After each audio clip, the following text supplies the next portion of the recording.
वल्लभ गिरवरधारी जयो राधा माधव कुंज बिहारी यशोदानंदन ब्रज जनरंजन यशोदानंदन ब्रज जनरंजन यमुना तीरावन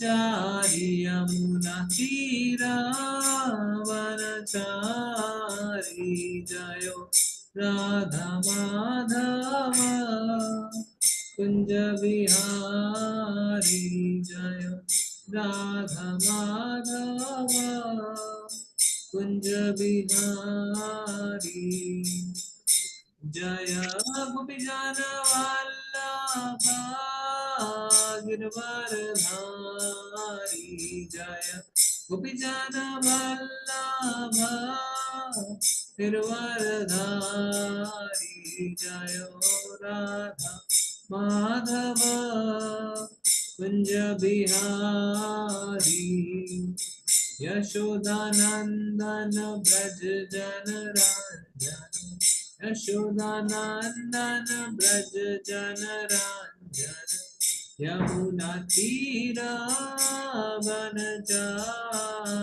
यमुना तीरावनचारि जयो राधा माधव कुंज बिहारी हरे कृष्णा कृष्ण कृष्ण हरे हरे हरे राम राम राम हरे हरे हरे कृष्णा कृष्ण कृष्ण हरे हरे हरे राम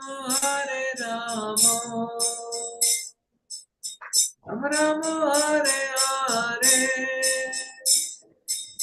हरे कृष्णा कृष्ण कृष्ण हरे हरे हरे राम राम राम हरे हरे जय हो राधा गोविंद राधा गोविंद राधा जय गौरनिताई जय गौरनिताई जय गौरनिताई जय जय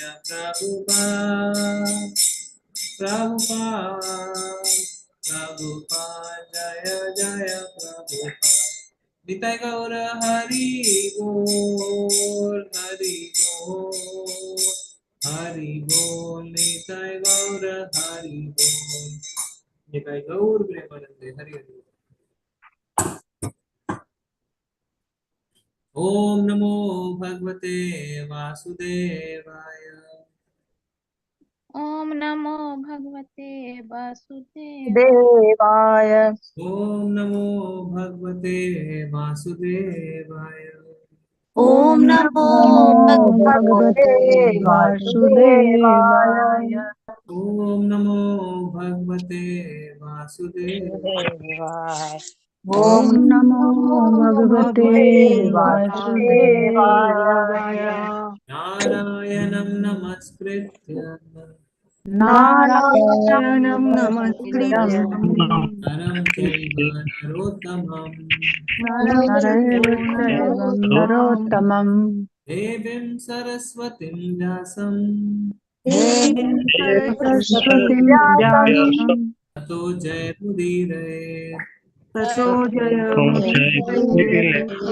नष्टप्रायेषु भद्रेषु नष्टप्रायेषु भद्रेषु नित्यं भागवत सेवया नित्यं भगवत सेवया भगवते उत्तमश्लोके भगवते उत्तमश्लोके भक्तिर्भवति नैष्ठिकी भक्तिर्भवति नैष्ठिकी आज श्रीमद् भागवतम के पहले स्कंद के पहले अध्याय के 5वें श्लोक को हम पठन करेंगे। तो आप सब पीछे पीछे बोल सकते हैं। ते एकदा तु मुनया एकदा तु मुनयः प्रातर्बुद्बुद् अगण्यः प्रातःहुतः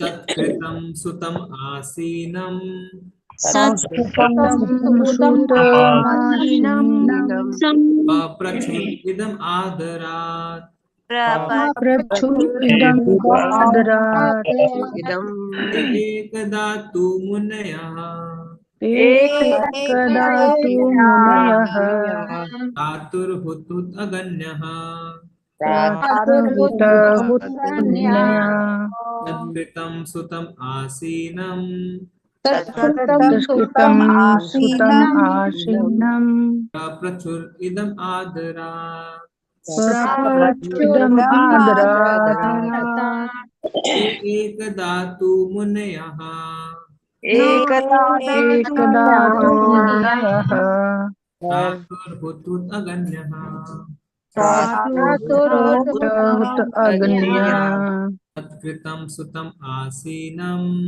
संस्कृतं सुतम् आसीनं पप्रच्छुरिदम् आदरात्। प्रच्छुरिदम् आदरात्। कोई रेसिटेशन करना चाहता है तो रेसाइट कर सकता है।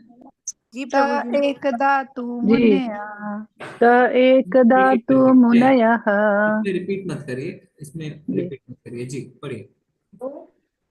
त एकदा तु मुनयः प्रातर्हुताग्नयः सत्कृतं सुतम् आसीनं प्रपच्छु इदम् आदरात्। हरे कृष्ण प्रभु जी। न एकदा तु मुनयः प्रातुर्हुताहुताग्नयः सत्कृतं सुतम् आसीनं प्रप्रच्छरिदातुमादरात्। हरे कृष्ण प्रभु। ता एकदा तु मुनया प्रातः हुत अग्नय सत्कृतं सुतम् आसीनं पप्रच्छु इदम् आदरात्। हरे कृष्ण प्रभु। हरे कृष्ण प्रभु जी। ते एकदा तु मुनया प्रातः हुत अग्नय सत्कृतं सुतम् आसीनं पप्रच्छु इदम् आदरात्। हरे कृष्ण प्रभु जी। ते एकदा तु मुनया प्रातः हुत अग्नया सत्कृतं सुतम् आसीनं प्रपच्छु इदम् आदरात्। हरे कृष्ण। हरे कृष्ण प्रभु जी। हरे कृष्ण। पढ़ूं क्या? हाँ पढ़िए। ता एकदा तु मुनयः प्रातर्हुताग्नयः सत्कृतं सूतमासीनं पप्रच्छुरितमादरात्। धन्यवाद। ते हरे कृष्णा। ते एकदा तु मुन्या प्रातः उत्थुत अग्नया सत्कृतं सूतम् आसीनं प्रप्रच्छु इदम् आदरात्। हरे कृष्णा। थैंक यू माता जी।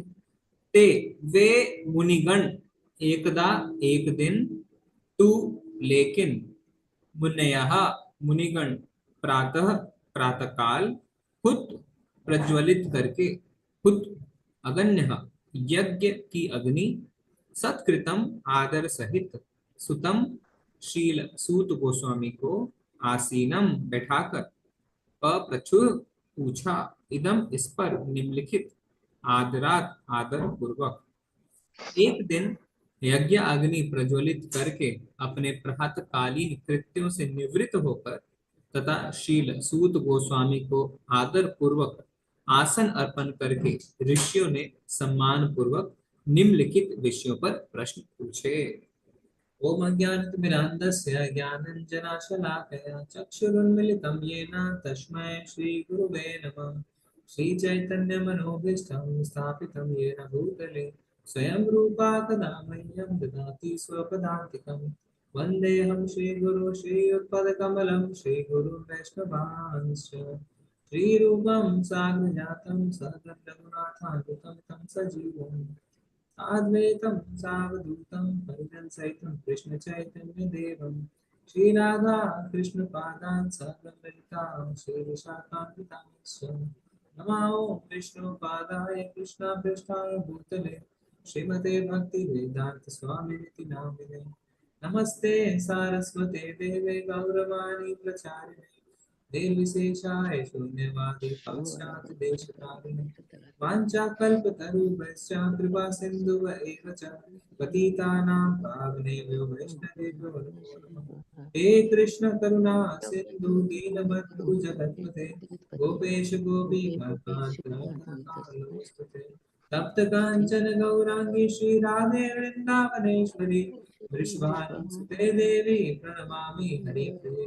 जय हो श्री कृष्ण चैतन्य प्रभु नित्यानंदा श्री अद्वैत गदाधरा श्रीवासादि गौर भक्तवृंदा नमो महावदन्याय कृष्ण प्रेम प्रदायते कृष्णाय कृष्ण चैतन्य नामने गौर श्री नमः। हरे कृष्णा कृष्णा कृष्णा हरे हरे हरे राम राम राम हरे हरे। ते एकदा तु मुनयः प्रातर्हुतगन्यः सत्कृतं सुतम् आसीनं पप्रच्छुरिदम् आदरात्। एक दिन यज्ञाग्नि प्रज्वलित करके अपने प्रातःकालीन कृत्यों से निवृत्त होकर तथा श्री सूत गोस्वामी को आदर पूर्वक आसन अर्पण करके ऋषियों ने सम्मान पूर्वक निम्नलिखित विषयों पर प्रश्न पूछे। तात्पर्य पढ़ेंगे श्री प्रभुपाद जी के द्वारा। श्री प्रभुपाद की जय। जो तात्पर्य पढ़ना चाहते हैं एक एक करके पढ़ सकते हैं। हरे कृष्ण। हरे कृष्ण प्रभु जी। हरे कृष्ण कविता माता जी पढ़े। जी, हरे कृष्णा। शिला प्रभुपाद द्वारा शिला प्रभुपाद की जय। तात्पर्य: आध्यात्मिक सेवाओं के लिए प्रातःकाल सर्वश्रेष्ठ समय होता है। ऋषियों ने भागवत के वक्ता के लिए ससम्मान एक ऊंचा आसन अर्पण किया, जिसे व्यास आसन कहते हैं। श्री व्यास देव समस्त मनुष्यों के मूल आध्यात्मिक उपदेष्टा हैं। अन्य सारे उपदेशक उनके प्रतिनिधि माने जाते हैं। प्रतिनिधि वही है जो श्री व्यासदेव के दृष्टिकोण को सही सही प्रस्तुत कर सके। श्री व्यासदेव जी ने भागवत का संदेश श्री सुखदेव गोस्वामी को प्रदान किया था और श्री सूत गोस्वामी ने उनसे इसे सुना। श्री व्यासदेव के सारे प्रामाणिक प्रतिनिधियों को शिष्य परंपरा में गोस्वामी समझना चाहिए। ये गोस्वामी अपनी सारी इंद्रियों को वश में करके पूर्ववर्ती आचार्यों के पथ में दृढ़ रहते हैं। वे भागवत पर मनमाने व्याख्यान नहीं देते, अपितु अपने उन पूर्ववर्ती आचार्यों का अनुगमन करते हुए अत्यंत सावधानी से सेवा करते हैं, जिन्होंने उन तक दिव्य संदेश को यथारूप पहुंचाया। हरे कृष्ण प्रभु जी। माता जी धन्यवाद। तो 5वें श्लोक में हम क्या देख रहे हैं कि जितने ऋषिगण हैं उन्होंने श्री सूत गोस्वामी को आदर पूर्वक आसन प्रदान किया, उन्हें बैठाया और उनसे कुछ प्रश्न पूछे। क्या प्रश्न पूछे वो आगे हम देखेंगे। प्रभुपाद जी अपने तात्पर्य में बता रहे हैं कि आध्यात्मिक सेवाओं के लिए सबसे उचित समय प्रातःकाल है। प्रातःकाल ब्रह्म मुहूर्त, ब्रह्म मुहूर्त यानी सूर्य उदय से पहले। तो जब रामनिष्ठ प्रभु जी अपनी ब्रिज क्लासेस लेते थे, आप सबने भी ज्वाइन किया होगा, हमने 8 PM में ब्रिज क्लासेस से शुरू किया था। तो उसमें कहते हैं कि अगर अपने आध्यात्मिक जीवन की आपको शुरुआत करनी है, किस चीज से शुरुआत होती है? आध्यात्मिक जीवन की शुरुआत किस चीज से होती है? श्रवण से। श्रवण। ओके। और श्रवण कीर्तन। वो फिलोसफी श्रवणम है। कीर्तनम। जिस कॉन्टेक्स्ट में हम बात कर रहे हैं प्रातःकाल प्रभु जी सुबह जल्दी के मंगलाचरण ब्रह्म मुहूर्त में। प्रभु जी ब्रह्म मुहूर्त। मंगला आरती से प्रभु जी। हाँ। और से नाम जप से। 4 नियमों का पालन कर। मुहूर्त में भगवान वो सब ठीक है। मंगल आरती शुरू होता है प्रभु जी। मैं बताता हूँ। आध्यात्मिक जीवन की शुरुआत होती है अलार्म क्लॉक से। अलार्म से। जी। तो एक अलार्म से आपके आध्यात्मिक जीवन की शुरुआत होती है, क्योंकि उस अलार्म से आप सवेरे उठना सीखते हैं, फिर धीरे धीरे आप खुद ही उठ जाते हैं। उठने के बाद अलार्म बजता है, पर शुरुआत होती है अलार्म से। तो प्रातः काल उठना सर्वश्रेष्ठ है। और प्राय प्राय आप देखेंगे, मैं आपको एक प्रसंग भी बताता हूँ। मैं इस्कॉन काठमांडू के जो प्रेसिडेंट है उनका एक लेक्चर सुन रहा था बहुत दिनों पहले। तो मंदिर में तो सब लोग आते हैं, तो उनके पास एक बहुत बड़े बिजनेसमैन आए और कहा, प्रभु जी कुछ ऐसा उपाय बताइए, बिजनेस में बहुत लॉस चल रहा है, मुनाफा नहीं हो रहा है। तो अब आप कैसे जोड़े उनको, वो सुनना वही चाहते हैं। तो प्रभु जी ने कहा, आप तो सवेरे जल्दी उठो। बोला, अरे स्वामी जी आपने ठीक से सुना नहीं, मैं कह रहा हूँ बिजनेस में लॉस चल रहा है, क्या करूं। बोला, आप सवेरे जल्दी उठे। बोले क्या? बोले हाँ। और 6 महीने बाद वो लौटते हैं, कहते हैं स्वामी जी ये 6 महीने मैं सुबह जल्दी उठा और सच में मेरे बिजनेस में मुनाफा शुरू हो गया। कैसे? क्योंकि जो सवेरे उठता है वो अपने मन को वश में कर लेता है। और जब आपका माइंड, आपका मन आपके वश में आ जाता है, तो आध्यात्मिक के साथ साथ भौतिक चीजें भी सुधरती है, क्योंकि आप सही डिसीजन ले पाते हैं, क्योंकि आपने मन को वश में कर लिया। अब मन की वेग में आप नहीं दौड़ रहे, मन आपके वेग में दौड़ रहा है। तो सोचिए, अगर भौतिक चीजों में लाभ हो सकता है, तो आध्यात्मिक चीज में कितना लाभ होगा सवेरे उठने से। फिर क्या कह रहे हैं प्रभुपाद जी, कि वास्तव में जो के पीछे पड़े हुए देखा, आज मैंने एक्चुअल कल मैंने उसको ना धोने को दिए थे, वहीं रखे थे। वास्तव में कोई भी व्यक्ति अगर बैठ के प्रवचन करता है, श्रीमद् भागवतम में, श्रीमद् भगवत गीता पे ज्ञान देता है, तो वो व्यास जी का प्रतिनिधि कहलाता है। इसीलिए जिस आसन पे वो बैठता है उसे व्यास आसन कहते हैं। बाकी सारे उनके प्रतिनिधि हैं। इसलिए जब हम अपने गुरु का बर्थडे सेलिब्रेट करते हैं तो क्या कहते हैं? व्यास पूजा, है ना? क्योंकि वो व्यास जी के प्रतिनिधि थे। हमेशा याद रखिए, वास्तव में जो गुरु शिष्य परंपरा में हमें एक आध्यात्मिक ज्ञान मिल रहा है, जो प्रामाणिक ज्ञान मिल रहा है, वो व्यास जी के द्वारा ही मिल रहा है। इसलिए हमेशा जो गुरु है वो व्यास जी का प्रतिनिधित्व करते हैं। और श्रील व्यास जी के सभी प्रामाणिक प्रतिनिधि को गुरु शिष्य परंपरा में गोस्वामी समझना चाहिए। हर किसी की बात नहीं हो रही है, जो प्रामाणिक है और गुरु परंपरा में है वो गोस्वामी है। गोस्वामी का अर्थ क्या होता है, कोई बता सकता है? गो मतलब अपनी इंद्रियों को वश में कर लिया हो।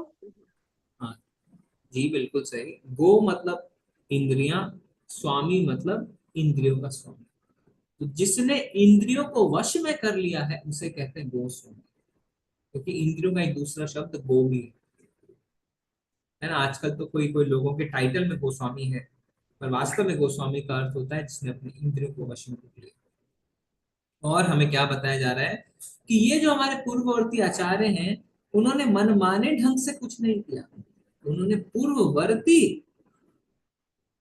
जो आचार्य थे उनका अनुगमन किया। तत्त कर्म प्रवर्तनात्। आध्यात्मिक जीवन की सफलता है पूर्ववर्ती आचार्यों के पद चिन्हों पर चलना। और ये आप देखें, हमारे भौतिक एजुकेशन से बिल्कुल उल्टा है।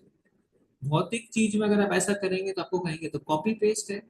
प्लेगरिज्म कहते हैं ना, प्लेगरिज्म कहते हैं, मतलब आपने कॉपी पेस्ट कर दिया है।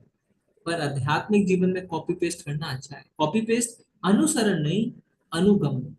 अनुसरण मतलब, अच्छा प्रभुपाद जी 2 घंटा सोते थे, मैं भी 2 घंटा सोऊंगा। अनुसरण, उनके सिद्धांतों पे, उनके प्रिंसिपल्स पे चलना। उन्होंने क्या कहा है ऐसा करो, तो हम वैसा करें। अपने आप से कुछ नई डिस्कवरी करने की आवश्यकता नहीं है। जैसा आचार्यों ने कहा है वैसा करें, और वही सफलता की कुंजी बनती है। ठीक है, आगे बढ़ेंगे। हरे कृष्णा, रीटा माता जी पढ़े। हरे कृष्ण।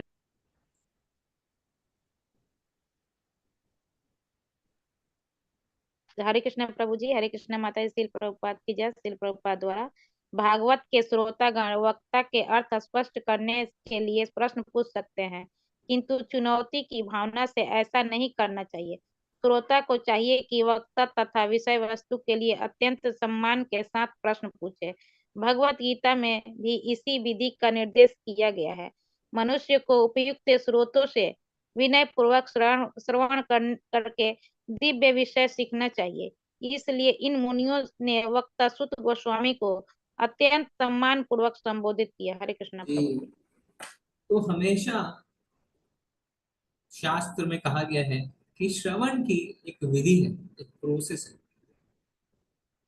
श्रवण हमेशा समर्पण भाव से होना चाहिए, क्योंकि जिससे आप श्रवण कर रहे हैं आप उस पर डाउट नहीं कर रहे, आप उस पर उंगली नहीं उठा रहे, आप उसको चुनौती देने के लिए उसे नहीं सुन रहे कि चलो सुनते हैं, कहीं कमियां निकाल के उनसे प्रश्न पूछेंगे।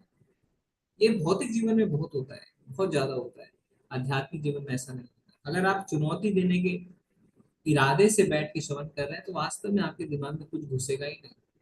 समर्पण के बिना संभव नहीं है। तो भगवत गीता में भगवान ने खुद एक विधि बताई है। कौन सा श्लोक है, किसी को पता है? एवं परंपरा प्राप्तम, ये ना प्रभु जी? हाँ, एवं परंपरा प्राप्तम में भगवान ने कहा है कि आध्यात्मिक ज्ञान गुरु शिष्य परंपरा से मिलती है। पर प्रोसेस क्या है, विधि क्या है? प्रभु जी, तद विधि प्रणिपातेन परिप्रश्नेन सेव्य उपदेशयन्ति ते ज्ञानम ज्ञानिन तत्त्वदर्शिन। यस, तत्विधि प्रणिपातेन परिप्रश्नेन सेवया उपदेशयन्ति ते ज्ञानम ज्ञानिन तत्त्वदर्शिन। यानी विधि ये है कि गुरु के पास जाइए और विनम्र भाव से प्रश्न पूछिए, उनकी सेवा करिए। तो भगवान ने ये नहीं कहा है विधि है जाके पैसे दीजिए, फीस दीजिए, नहीं, ये विधि नहीं है, सेवा विधि है। भौतिक एजुकेशन चाहिए बड़ी बड़ी यूनिवर्सिटीज में, तो आप जो फीस है वो देते हैं। अगर एडमिशन नहीं होता, मार्क्स कम है, तो आप डोनेशन देते हैं, है ना, डेवलपमेंट फंड्स देते हैं। उसके बाद आपका चरित्र कैसा भी हो, आप कितने ही अहंकारी क्यों ना हो, कितने ही बुद्धू क्यों ना हो, आपको एजुकेशन देते हो। और आध्यात्मिक ज्ञान प्राप्त करने के लिए आपको विनम्र स्वभाव की आवश्यकता है, समर्पण की आवश्यकता है। गुरु के आगे विनीत भाव से जिज्ञासा करेंगे, गुरु जब प्रसन्न हो जाएंगे तब गुरु ज्ञान को रिवील करेंगे, और तब ज्ञान आपके हृदय में जाके बैठेगा। नहीं तो ज्ञान बैठ नहीं सकता आपके हृदय में। एक कचड़े की जगह पे, गंदी जगह पे आध्यात्मिक ज्ञान कैसे प्रफुल्लित होगा? हो ही नहीं सकता। तो विधि है समर्पण और विनीत भाव से जिज्ञासा करना, चैलेंज नहीं करना है कभी भी, है ना। हाँ, ऐसा इसका अर्थ ये नहीं है कि आप प्रश्न नहीं पूछ सकते, आप प्रश्न पूछिए। अभी हम श्रीमद् भागवतम का अध्ययन कर रहे हैं, हम देखेंगे परीक्षित महाराज प्रश्न पूछते हैं और सुखदेव गोस्वामी बहुत खुश हो जाते हैं, बोलते हैं उत्तम क्वेश्चन, बहुत अच्छा प्रश्न पूछा है आपने। अभी नैमिषारण्य में ऋषिगण सूत गोस्वामी से प्रश्न पूछेंगे, उत्तम प्रश्न पूछेंगे, पर चुनौती के ढंग से नहीं,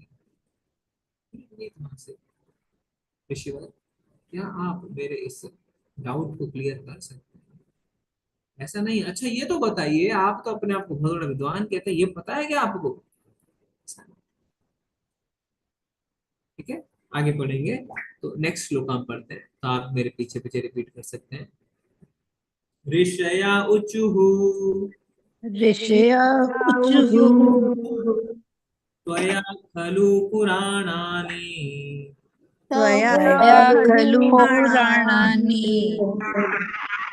इतिहासानि चानघः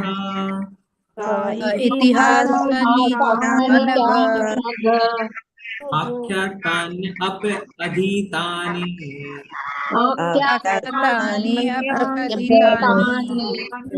धर्मशास्त्राणि यान्युतः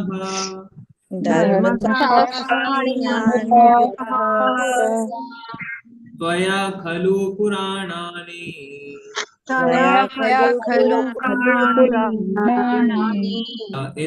इतिहासानि चानघः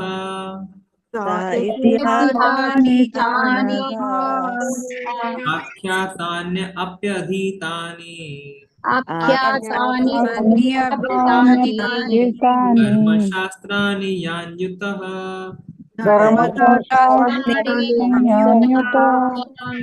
त्वया खलु पुराणानि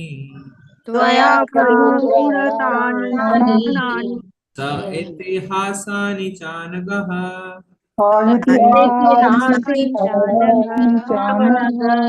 आख्यातान्य अप्यधीतानि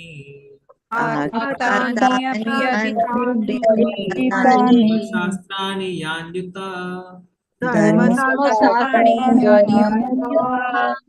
ऋषयः ऋषियों ने जुहु कहा त्वया आपके द्वारा खलु निश्चय ही पुराणानि विस्तार पूर्वक व्याख्याओं सहित वेदों के पूरक स इतिहासानि इतिहासों सहित यथा च तथा अनग समस्त पापों से मुक्त आख्यातानि कहा गया अपि यद्यपि अधीतानि सुपठित धर्म शास्त्राणि प्रगतिशील जीवन के लिए सही निर्देश देने वाले शास्त्र ग्रंथ यानी ये सब उत व्याख्याएं की गई। ऋषियों ने कहा, हे पूज्य सूत गोस्वामी, आप समस्त प्रकार के पापों से पूर्ण रूप से मुक्त हैं। आप धार्मिक जीवन के लिए विख्यात समस्त शास्त्रों एवं पुराणों के साथ साथ इतिहासों में भी निपुण हैं, क्योंकि आपने समुचित निर्देशन में उन्हें पढ़ा है और उनकी व्याख्या भी की है। तो ऋषिगण जो है नैमिषारण्य के, वो श्रील सूत गोस्वामी को आसन पर विराजमान करते हैं और उनके ग्लोरिफिकेशन करते हैं। कहते हैं कि आप समस्त प्रकार के पापों से मुक्त हैं।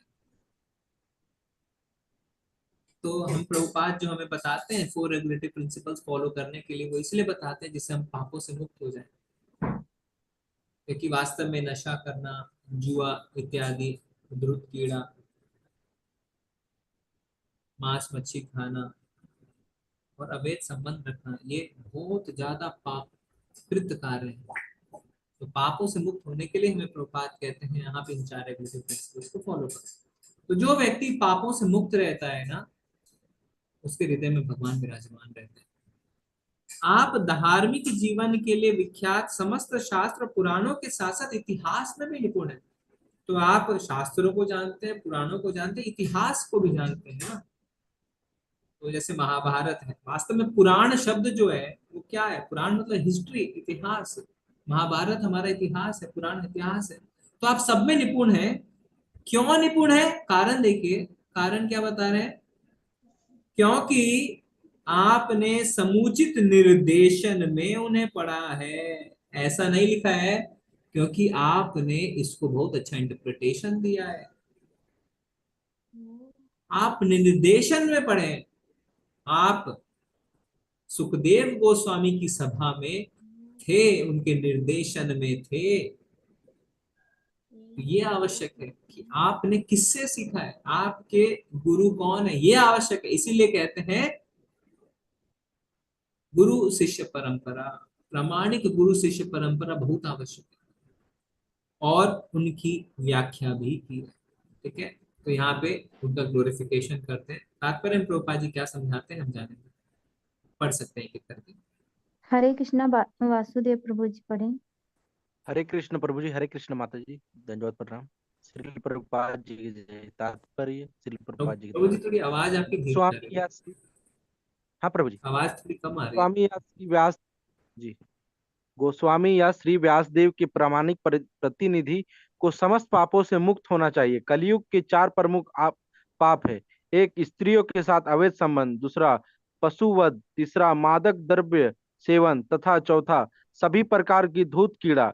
किसी गोस्वामी को व्यासन पर बैठने का तभी साहस करना चाहिए जब वह इन सभी पापों से मुक्त हो। जो उपयुक्त पापों से रहित ना हो और जो आचरण से निष्कलंक ना हो, उसे व्यास आसन पर ना तो बैठाया जाए, उसे ना केवल इन सभी पापों से मुक्त होना चाहिए, अपितु समस्त शास्त्रों में या वेदों में पारंगत होना चाहिए। पुराण भी वेदों के ही अंग है एवं महाभारत या रामायण जैसे इतिहास भी वेदों के ही अंग है। आचार्य अथवा गोस्वामी को इन ग्रंथों से पूर्ण रूप से अवगत होना चाहिए। उनको पढ़ने की अपेक्षा उनका श्रवण तथा उनकी व्याख्या कीर्तन अधिक महत्वपूर्ण है। केवल श्रवण तथा व्याख्या द्वारा शास्त्रों के ज्ञान को आत्मसात किया जा सकता है। श्रवण का अर्थ है सुनना तथा कीर्तन का अर्थ है समझना या कहना। श्रवण तथा कीर्तन ये दोनों विधियां प्रगतिशील आध्यात्मिक जीवन के लिए अति आवश्यक है। जिन लोगों ने उपयुक्त श्रोता से विनय पूर्वक श्रवण करके दिव्य ज्ञान को भली भांति समझ लिया है, वे ही इस विषय की सचमुच व्याख्या कर सकते हैं। हरे जी कृष्ण प्रभु। धन्यवाद प्रभु जी। देखिए आप, है ना, छोटा सा पैराग्राफ है पर कितना कुछ हमें सीखने को मिलता है। तो प्रभुपाद जी कह रहे हैं पापों से अगर कलयुग में हमें मुक्त होना है तो ये 4 कार्यों से हमें अपने आप को बचाना है। स्त्रियों के साथ अवैध संबंध, है ना, हस्बैंड और वाइफ को छोड़ के बाहर कोई भी अवैध संबंध नहीं होना चाहिए। पशुवध, तो क्योंकि हम नॉनवेज खाते हैं इसलिए पशुओं का वध है, नॉनवेज खाना बंद कर देंगे तो पशुवध भी बंद हो जाएगा। मादक द्रव्य सेवन, कोई भी नशा नहीं करना, और सभी प्रकार के दूध पीना है, कोई भी गैम्बलिंग, कोई भी स्पेकुलेशन नहीं करना, क्योंकि इन चारों में पाप छुपे हुए हैं। ये 4 जो है ये धर्म के 4 स्तंभ को घेर लेते हैं, हमने पढ़ा। तो अगर किसी को व्यास आसन पर बैठना है तो उसे पापों से मुक्त होना होगा, उसे निष्कलंक होना होगा, और तभी वो व्यास आसन पर बैठ सकता है। तो प्रभुपाद जी कह रहे हैं कि व्यास आसन पर वही बैठना चाहिए जो समस्त शास्त्र पुराणों इतिहास में पारंगत हो। और एक बहुत ही आवश्यक लाइन यहाँ पे प्रभुपाद जी बता रहे हैं, क्या उनको पढ़ने की अपेक्षा उनका श्रवण तथा उनकी व्याख्या अधिक महत्वपूर्ण है। तो हम क्या सोचते हैं कि पढ़ ले, प्रभुपाद जी कह रहे हैं पढ़ने से ज्यादा इंपॉर्टेंट है श्रवण और कीर्तन, यानी किसी भक्त के मुंह से सुनना, गुरु शिष्य परंपरा में सुनना ज्यादा आवश्यक है। क्योंकि खुद हम पढ़ेंगे तो शायद हम ज्यादा नहीं समझ पाएंगे, पर आचार्य के मुंह से सुनेंगे, गुरु शिष्य परंपरा में जानेंगे तो हम अच्छी तरीके से समझ पाएंगे। और श्रवण का अर्थ है सुनना और कीर्तन का अर्थ है समझना, याद है। ठीक है, तो थोड़ा फर्क पड़ता है ना, आध्यात्मिक ज्ञान कैसे लेना है, भौतिक ज्ञान कैसे लेना है। आध्यात्मिक ज्ञान हमेशा श्रवण से लिया जाता है, इसलिए श्रवणम कीर्तनम स्मरणम विष्णु, श्रवण बहुत आवश्यक है। इसीलिए पुराण काल से, आदि काल से क्या होता है, प्रवचन होता है, लोग जाते हैं सुनने के लिए। नहीं तो प्रवचन की आवश्यकता है, सब अपने घर में बैठ बैठ के पढ़ सकते हैं। श्रवण बहुत आवश्यक है। ठीक है जी, आगे पढ़ेंगे 7वां श्लोक, मेरे पीछे पीछे आप सब कह सकते हैं। यानी वेद विदाम श्रेष्ठो, यानी वेद विदाम श्रेष्ठो, भगवान बादरायणाः, भगवान् बादरायणः, अन्य च मुनया स्तुतः, मुनया सूतः, परावर्विदो विदुः,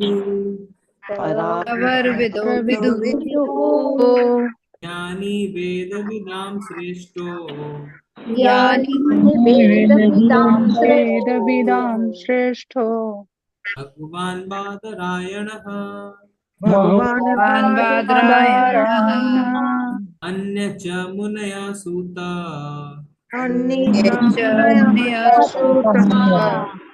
परावर्विदो विदुः, यानी वेद विदाम श्रेष्ठो,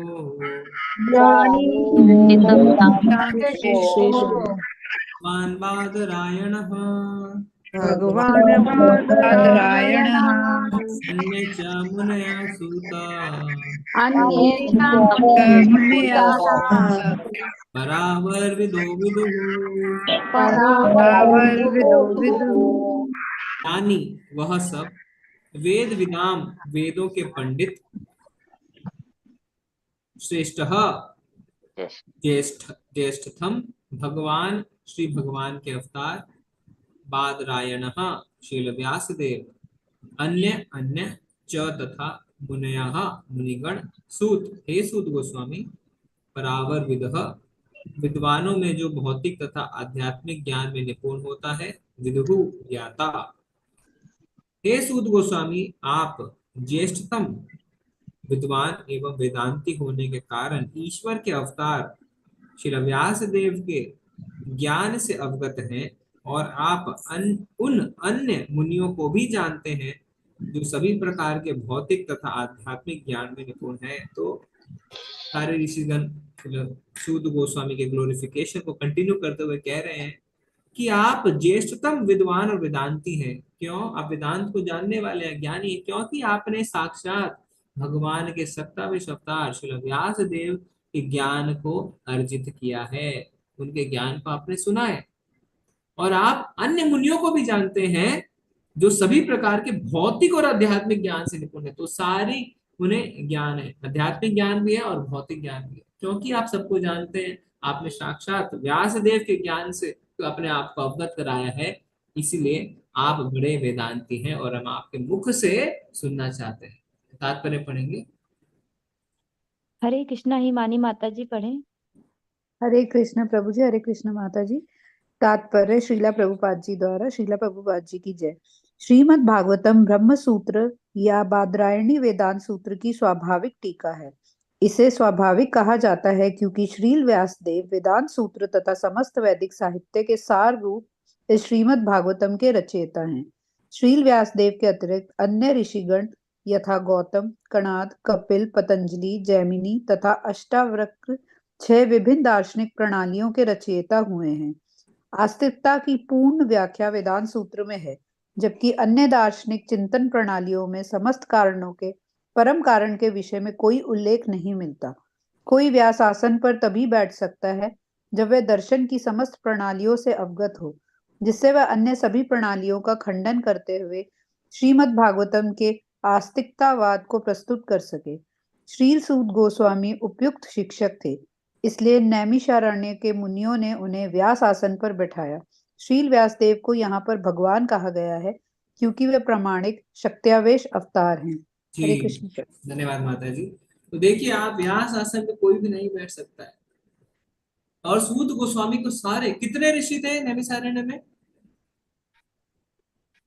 88,000 ऋषि जो हजारों वर्ष तक यहाँ पे यज्ञ करने के लिए एकत्र। उन्होंने सूत गोस्वामी को वेदांत व्यास आसन पर बिठाया क्योंकि वो पूरी तरीके से बैठने के लिए एलिजिबल थे, पूरी तरीके से। और श्रीमद् भागवतम को पुनः ग्लोरीफाई करते हुए प्रभुपाद जी तात्पर्य बताते हैं कि वास्तव में श्रीमद् भागवतम एक सार है, वेदांत सूत्र है, ब्रह्म सूत्र का सार है, उस पर टीका है। क्यों स्वाभाविक टीका है? क्योंकि वेदांत सूत्र के रचयिता भी श्री व्यासदेव थे और उन्होंने श्रीमद् भागवतम भी लिखा।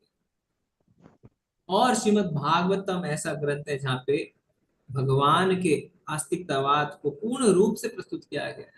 ऐसा कोई कंफ्यूजन नहीं है इसमें कि भगवान निराकार है, भगवान ज्योति है, ना, पूरी तरीके से बताया गया भगवान के साकार रूप के बारे में। और कह रहे हैं कि यहाँ पे लिखा गया भगवान बादरायण। तो बादरायण जो है वो हम व्यासदेव जी को कहते हैं और उन्हें भगवान कहा गया क्योंकि वो भगवान के साहित्यिक शक्तावेश अवतार है, इसीलिए। ठीक है जी। तो आज हम एक और श्लोक करेंगे, 8वां श्लोक। वेत्तत्वं सौम्य तत्सर्वं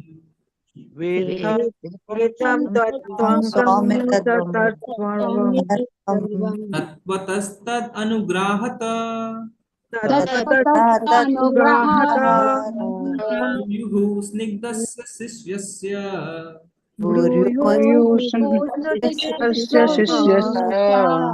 गुरुवो गुह्यम् अप्युत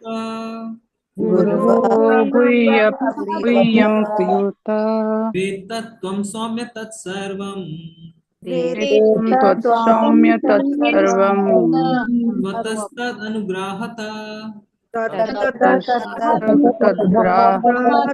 स्निग्धस्य शिष्यस्य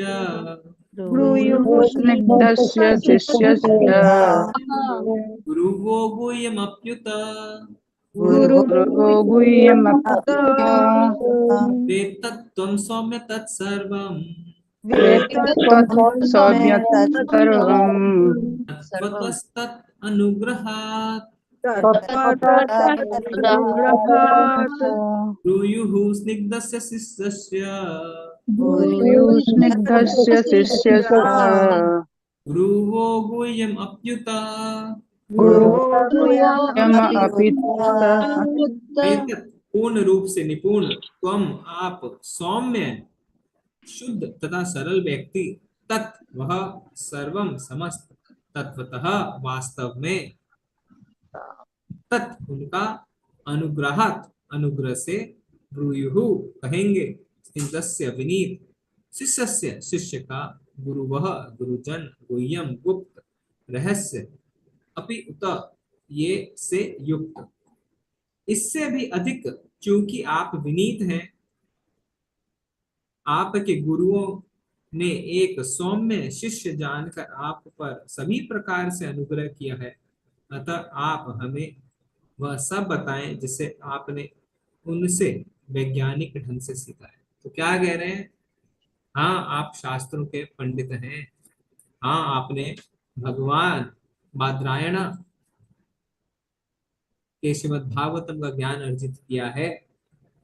आप सभी प्रकार के पापों से मुक्त हैं, पर उससे भी बढ़कर आप विनीत हैं।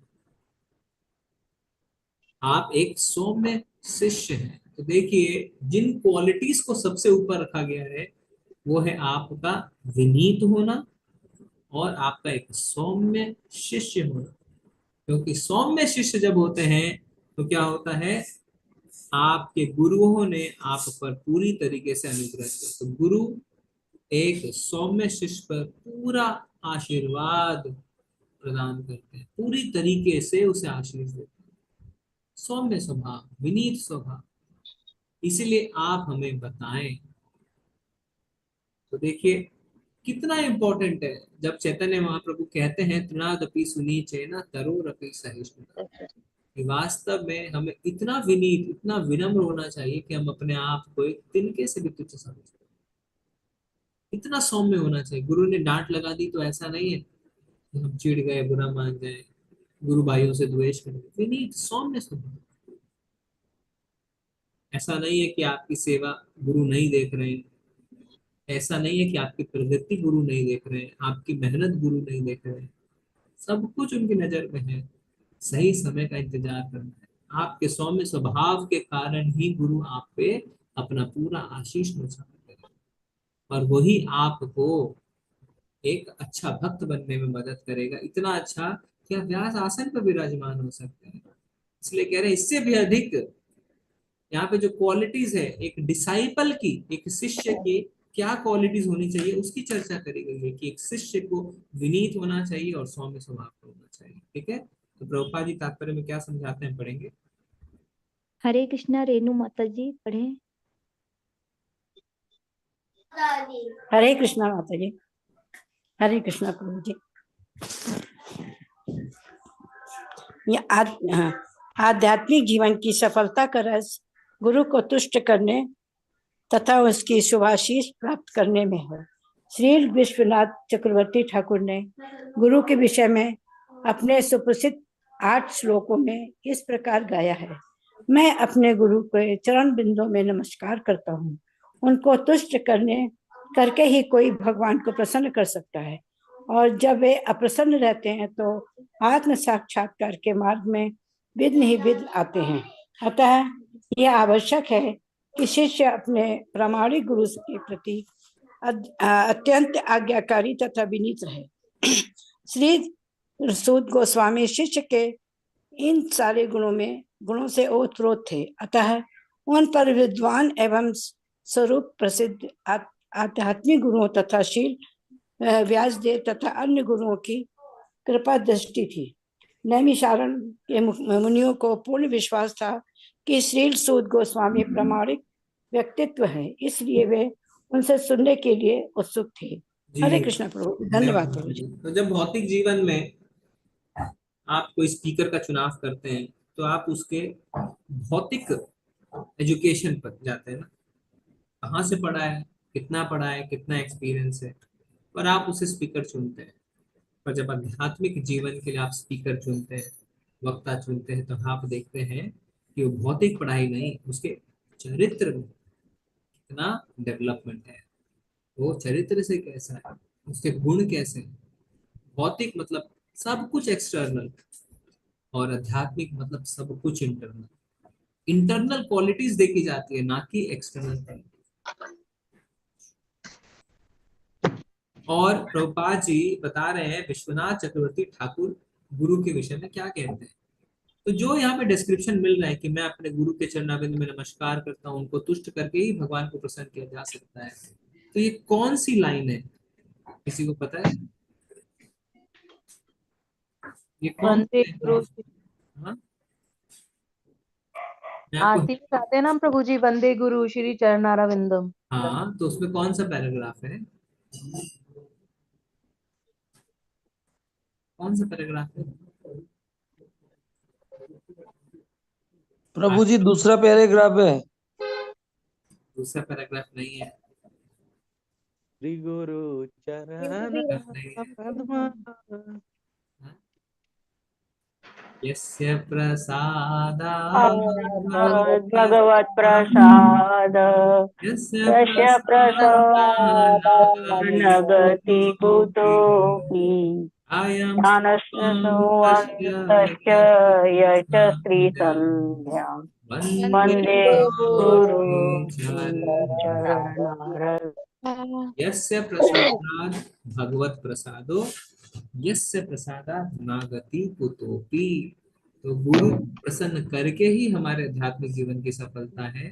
अगर गुरु अप्रसन्न है तो हमारे आत्म साक्षात्कार के मार्ग में विघ्न ही विघ्न आने वाले हैं। यस्य प्रसादात् नागति कुतोपि, कोई गति नहीं होगी आपकी। गति कब है? यस्य प्रसादात् भगवत प्रसाद। अगर आपको प्रसन्न कर लिया हे गुरु महाराज, तो भगवान भी प्रसन्न हो जाएंगे। और अगर आपको प्रसन्न नहीं कर पाए तो आध्यात्मिक जीवन में कोई तरक्की नहीं कर। इसीलिए हमेशा हमें आध्यात्मिक जीवन की सफलता की अगर कोई कुंजी है तो उन्हें अपने गुरु को तुष्ट करना, क्योंकि गुरु कोई पर्सनल बेनिफिट के लिए कार्य नहीं कर रहा है। गुरु शिष्य परंपरा में एक प्रामाणिक प्रतिनिधि है जो भगवान की सेवा में लगे हुए हैं, अपने गुरु की सेवा में लगे हुए, हमें उनकी सहायता करनी चाहिए। ठीक है, तो आज हम यहीं पे रुकेंगे, क्योंकि जो 9वां श्लोक है उससे आगे अब ये जो प्रश्न है वो शुरू हो गए हैं। 6 प्रश्न पूछते हैं नैमिषारण्य के ऋषिगण, तो वो प्रश्न हम कल से शुरू करेंगे। कौन से 6 प्रश्न हमने पूछे? ओके, तो कल 9 श्लोक से हम शुरू करेंगे। हरे कृष्णा, बहुत बहुत धन्यवाद आप सबका बने रहने के लिए। अगर किसी को कुछ ऐड करना है, कुछ छूट गया है, कुछ पूछना है तो पूछ सकते हैं। प्रभु जी, ब्रह्म मुहूर्त जैसा ही गोधूली मुहूर्त भी इतना ही ऑस्पिशियस है ना? कौन सा? गोधूली मुहूर्त। गोधूली मतलब इवनिंग को ना? हाँ, इवनिंग या सनसेट एंड इवनिंग, वो मिडल पीरियड। पर वो ब्रह्म मुहूर्त सबसे ज्यादा ऑस्पिशियस मानते हैं, गोधूली से भी ज्यादा। हाँ हाँ, ओके प्रभु जी। ओके, हरे कृष्णा प्रभु जी। हरे कृष्णा। हरे कृष्णा प्रभु जी, मेरा काल का क्लास मिस हो गया, तो मैंने रिकॉर्डिंग देख लीजिए। रिकॉर्डिंग। यस प्रभु जी, मतलब मुझे बिल्डिंग कंस्ट्रक्शन में थोड़ा सा सेवा करना है मेरे कैपेसिटी के अनुसार। कोई अगर ग्रुप बना है तो प्लीज मुझे ऐड कर दीजिए ना। ग्रुप बना है, आपका मोबाइल नंबर दीजिए माता जी, यहाँ पे चैट में मैं नोट कर लेता हूँ। ओके, मोबाइल नंबर बोल सकते हैं, मैं लिख सकता हूँ। 970 2 933 210 9702933 ठीक है, मैं एडमिन को बताता हूँ, वो आपको ऐड कर सकते हैं। Thank you. जो जिन्होंने भी वो ग्रुप ज्वाइन किया है उसमें हमने पेमेंट लिंक भी डाल दिया है। अच्छा। हाँ, कई लोगों ने सेवा ऑलरेडी कर दी है। हाँ प्रभु जी, मुझे सेवा करनी है। कई लोगों ने ऑलरेडी करी है, ग्रुप में भी पर्सनल लेवल पे भी कर रहे हैं। अब कई लोग वो गुप्त दान भी देते हैं, तो उन्होंने फोन करके बताया है कि ये सेवा हमारी है, ऐसा करके। प्लीज मुझे ऐड कर दीजिए प्रभु जी। हम आपको ऐड हरे कृष्ण। हरे कृष्णा। ठीक है, और किसी का कोई प्रश्न है? हरे कृष्णा प्रभु जी, वो फॉर्म भरना जरूरी है प्रभु जी? कौन सा फॉर्म? सेवा के लिए फॉर्म भरना है। नंबर पे कर सकते हैं प्रभु जी? हाँ, नहीं, वो क्या है, रेजर पे में अगर आप अपना नाम और ये सब देंगे ना प्रभु जी, तो उससे हम आपको रसीद दे पाएंगे, आपके लिए अच्छा है। देखिए, प्रभु का नंबर डाल के भी कर सकते हैं प्रभु? नहीं उसमें भी कर सकते हैं, उसमें करके आप बता दीजिए, है ना, खबर कर हाँ दीजिए। डेली 8 PM लिख के हाँ हाँ, नहीं वो हम हरे लोग को कृष्णा। करने के बाद स्क्रीनशॉट भेज दीजिए, ओ तो सर मेरे को या शंपिता माता जी को, विकास प्रभु है ना, वो उनको, या अनुराग, ठीक है वो हाँ वो भी हरे कर कृष्णा सकते हैं, गूगल पे कर सकते ओ सर ठीक हरे कृष्णा प्रभु कृष्णा प्रभु जी, हरे हैं। कृष्णा। हरे प्रभु कृष्ण। जी वो लिंक हमको कहीं नहीं मिला, आपने कहाँ डाला है वो लिंक?